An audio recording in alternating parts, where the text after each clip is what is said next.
No. Bits I of saw it. bits of it without any fur. Right. Naked. The other version, naked cats, I saw. Yeah. All right. Just these bits covered up. Gotcha. Speed. Okay, we're ready. Thank you. Speed all the way around. Oh, Yes, be sure and hydrate, caffeine up. You're going to need it for this interview. right. All right.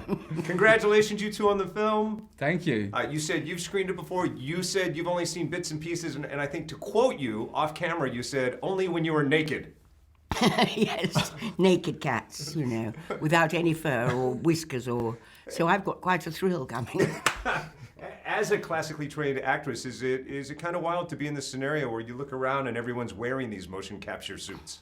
That's the whole business of CGI and things is completely new to me. I also did earlier this year Artemis Fowl Of course. with Ken Branagh, and that's the same thing. You're surrounded with... You have no idea really what the end result is going to be like. And it's an incredibly exciting thing to look forward to, because in the Artemis Fowl I had no idea, Sure.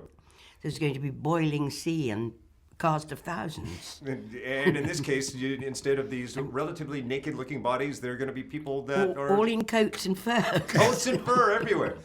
I think you're the right guy for the job, because if I were anywhere near the likes of Dame Judi Dench, I would be curled up in fetal position in the corner, unable to work. You're surrounded by legends and some of the greatest of the greats. Absolutely, and for me, coming from, I've similarly went through classical training, so I mean, to be working with Judi Dench and Ian McKellen, it was very surreal, but amazing. Why are you laughing at me? He was well able to hold his own. Absolutely. Well, I've got to say, it's Wonderful. probably the best ensemble cast I've seen in a long, long time, wouldn't you say? Yeah, it's amazing, and they're just the different fields as well. I mean, all the singers and Yes. some of the best dancers, in the world. I mean, I can't remember a film that's brought No, I quite agree. so many different people. I quite agree. And tireless they were.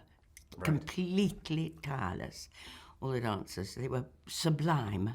Up early in the morning, a class, and then a whole amazingly long day. And then after an enormous number, they would just stand and wait and see what the result was. And they were phenomenal. Each of you have moments where you shine. However, if you were to say, I can't wait for audience to see this one moment, some moment you were on set, and maybe the pressure wasn't specifically on you, but you got to see someone shine, what would that moment be for you? I think probably the song Macavity. I think it's unlike any other song in the film. That and actually Gus. I was in pieces when I first saw Ian's song Gus. Sure. It's beautiful, and there was no acting required on my part, because I'm just watching. He's been like that all his life, believe me. And I saw you point at your co-star when I asked that Oh, question. well, he's sensational, Laurie. Absolutely sensational. And it's just, it was incredibly exciting, because you'd see things for the first time. It was wonderful. Right, you think you've seen Cats. You haven't seen Cats until you've seen this movie. Wouldn't you say it's the best seat in the house?